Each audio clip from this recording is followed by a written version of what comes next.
Tem uma pergunta que sempre me incomodou. A Bíblia diz que existe um Deus, mas em outras partes dela, Deus é três: Pai, Filho e Espírito. Como isso funciona? Essa pergunta confunde pessoas há milhares de anos. E apesar de não conseguirmos explicar totalmente, podemos entender melhor o que é que não conseguimos entender totalmente. O que você quer dizer? Bem, pense no seguinte. Aqui está um plano bidimensional. E aqui está um objeto com 3 dimensões que vai passar pelo plano 2D. Certo. Dessa perspectiva, o objeto 3D está acima e abaixo do plano. Então, agora faz sentido. Mas imagine que você seja uma pessoa 2D presa no plano 2D. O que você veria? Não sei. O que eu veria? Bem, seria algo parecido com isso. Ah, é? Ok. Dessa perspectiva parece impossível. É um objeto, depois 2 objetos, então 3. Na realidade, eles todos são um. Apenas não de um jeito que você é capaz de entender. Agora vamos usar tudo isso como uma analogia visual de como experimentamos Deus. A Bíblia afirma que Deus é transcendente, um ser divino por meio de quem vivemos, nos movemos e existimos. Ou como Deus diz, eu sou. Ok, mas eu vivo aqui neste universo, então quando Deus aparece, faz sentido de algumas formas, mas de outras quebra minhas categorias.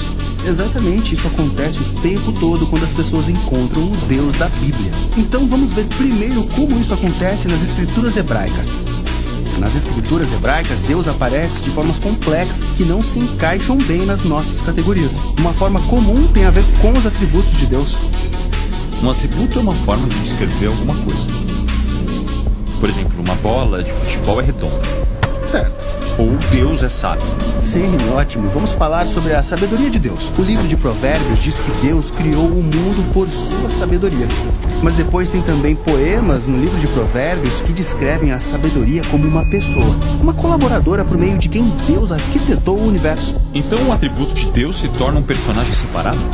Isso também acontece com a glória de Deus, que às vezes aparece como uma figura humana em um trono pegando fogo. Ou com a palavra de Deus, que ele pode falar para as pessoas, mas que às vezes aparece como uma pessoa.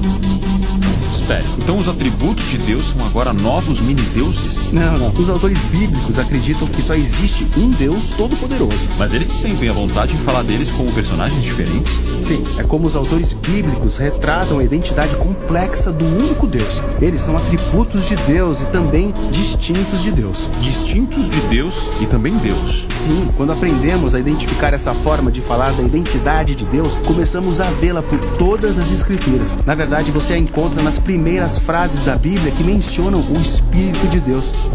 A frase de abertura da Bíblia é bem familiar. No princípio, Deus criou... Mas continue lendo. Quem é que vemos na criação se movendo sobre as águas? O Espírito de Deus. Sim, o Espírito se refere à presença pessoal e energia de Deus, com as quais interagimos aqui na criação. Então a Bíblia pode se referir ao Espírito de Deus como distinto de Deus? Distinto de Deus e também Deus é o Espírito de Deus. Mesmo parecendo estranho do nosso ponto de vista, essa complexidade é o que os autores bíblicos estão tentando nos levar a ver.